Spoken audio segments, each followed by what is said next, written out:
안녕하세요. 앞으로 부동산 시장 관련해서 훈풍이 불까요? 아니면 부동산 시장이 계속 어려워질까요? 이에 대한 얘기를 좀 해볼까 합니다. 부동산 공급을 늘리고 세금을 줄이고 부동산 시장을 좀 더 활성화할 거다라는 얘기가 있는데요. 과연 그럴까요? 5년 이내에 250만 호 공급 방침이 있고 부동산 세 부담을 대폭 완화할 거라고 합니다. 이에 대한 부분이 앞으로 이슈가 될 것 같은데요.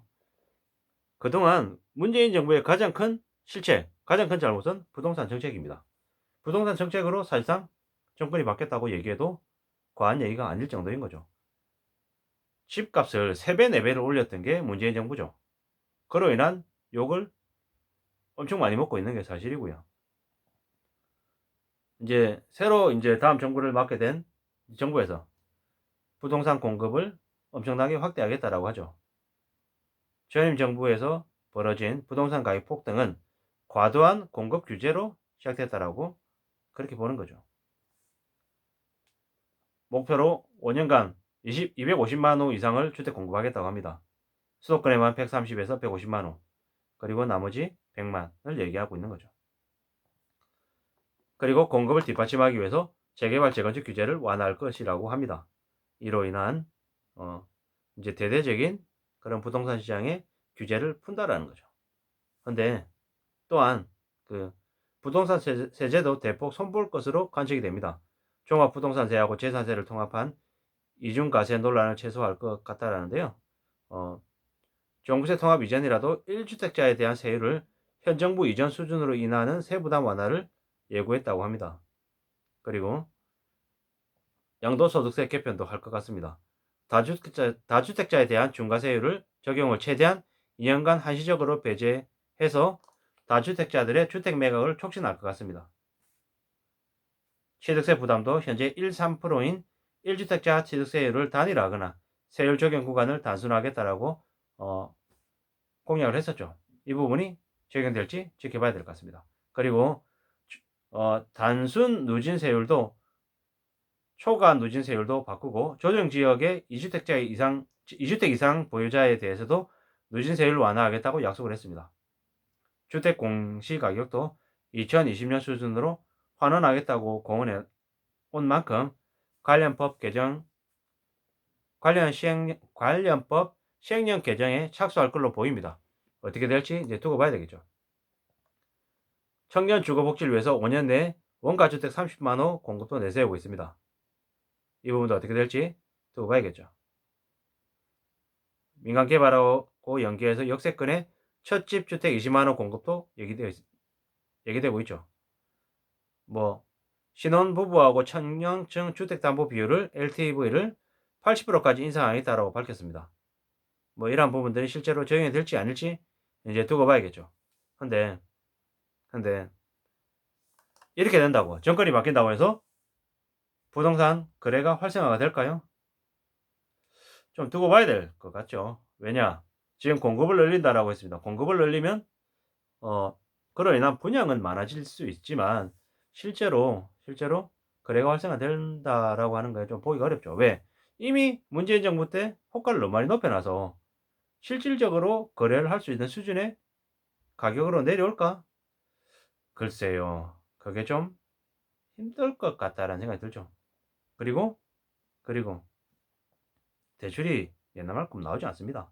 대출이 나오지 않는다라는 건 집을 살 수 있을 여력이 안 된다라고 봐야 되는 거죠. 뭐 지금 정부가 혹은 다음 정부가 어떻게 한다 이런 것들보다 실제로 부동산 시장의 분위기가 이미 지금부터 얼어붙고 있고 미분양이 늘어날 조짐이 보이고 있기 때문에 부동산 시장에 기대가 기대를 하면 안 될 것 같죠.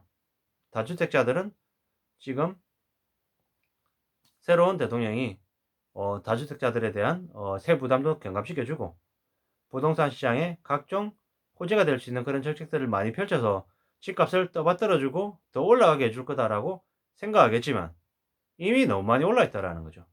부동산 가격이 너무 올라와 있는 현재 상황에서는 집값이 쉽사리 더 올라가기도 어렵고 거래가 활성화되기도 어렵다라고 보여집니다. 예전에 노무현 정부 이후 이명박 정부 시절에 집값을 올리고 호재를 많이 만들어내서 괜찮게끔 하려고 애썼죠. 근데 실질적으로는 그러지 못했습니다. 왜? 왜 그랬습니까? 그 당시에 리만 사태라고 하는 일이 벌어졌고 그로 인한 충격 때문에 한국의 부동산 시장이 좋아질 수 없었죠. 지금은 어떻습니까? 앞으로는 미국이 기준금리를 가파르게 올리는 22, 23, 24 기준금리 인상 그리고 양적 긴축, 대차대조표 축소 이러한 사항들이 기다리고 있기 때문에 한국의 부동산 시장에 훈풍이 불기는 어렵다. 찬바람이 더 심하게 불 것이고 상황은 더 안 좋아질 수 있다. 라고 보여진다라는 거죠. 이는 누가 되든 어렵다라고 봐야 되는 거죠. 윤 당선인이 부동산 시장을 되게 좋게 일으킬 수 있을까 없을까 라고 이렇게 봤을 때는 힘들지 않나라고 보는 거죠. 너무 많이 올라 있다는 거죠. 감당이 안 되는 거죠. 부동산 투기로 이미 나라가 어마어마하게 된 거죠. 이미 상식이 통하지 않는 부동산 시장에는 비정상적인 모습들이 너무 많아졌다라는 거죠. 그리고 대통령 선거로 대통령 한 명이 바뀌고 새로운 정부가 들어서지만 실제로 부동산 시장이 크게 뒤집어지기 어렵다라고 봐야 되는 거죠. 앞으로 한국에 더욱 혹독하고 되게 어려운 일이 예고되고 있죠. 경제적인 충격, 무수히 많은 부채를 가지고 있는 사람들의 경제적인 몰락이 예고되고 있는 상황입니다. 이런 상황에서 부동산 시장의 활성화가 쉽게 되리라고는 기대하지 않습니다. 기대하지 않고 바라지 않는 게 제일 낫겠다라는 말씀을 드립니다. 앞으로 대한민국은 매우 힘들고 어려운 상황이 닥칠 수밖에 없다. 그렇게 봐야 된다라는 거죠. 지금 부동산 정책은 쉽게 뒤집어지기 어려울 것 같다라는 거죠.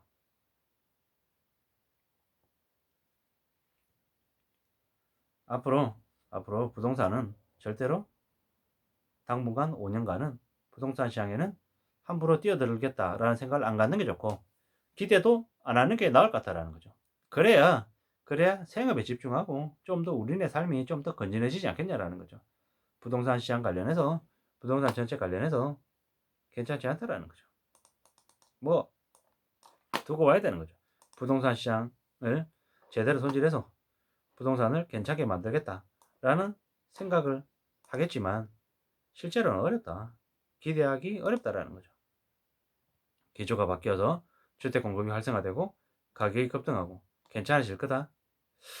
아닌 것 같은 거죠. 힘들 것 같은 거죠. 뭐 야당 소속의 후보가 당선돼서 부동산 정책 기조에 큰 변화가 예상이 된다라고 하지만 이것 또한 두고 봐야 될 것 같은 거죠. 물론 기존의 문재인 정부가 추진했던 공공주택 중심의 주택 공급이 아니라 재건축, 재개발, 민간 분야의 규제 완화로 인한 주택 공급이 원활해진다라는 거죠. 근데 현재 다수당인 민주당하고 불협화음이 예상되지 않겠냐라는 거죠. 과연 제대로 가능할지는 좀 두고 봐야 될 것 같은 거죠. 재건축, 재개발, 리모델링, 정비사업 규제 완화를 주요 공약으로 내세웠잖아요. 이런 부분들 관련해 가지고 공급이 더 활성화될 걸로는 보여집니다. 다만 지금은 너무 우려스럽게 집값이 올라져 있기 때문에 그로 인한 개선, 그로 인한 이렇게 기조 변화가 쉽지 않을 거다라는 거죠. 다주택 중과세가 한시적인 배제가 돼서 그들이 물량을 좀 내놓으려고 하는 분위기가 될 거다라고 하더라도 이미 가격이 너무 높아져 있는 상태이기 때문에 그들이 쉽게 낮춰서 거래하기는 어려울 거다라는 거죠. 그리고 양도세 완화를 통해서 주택 공급이 좀 더 늘어나면 시장의 거래가 활성화될 거다라고 하는 것 또한 이것 또한 좀 지켜봐야 될 얘기인 거죠. 쉽사리 그렇게 되기 어려운 상황이다라고 보여집니다. 그 무엇보다도 대출이 너무 많이 줄었기 때문에 아마도 이명박 때처럼 집값 하락이 되지 않을까라는 생각이 이제 더 드는 거죠. 그렇게 보여지니 참고하시는 게 좋을 것 같습니다. 이상입니다.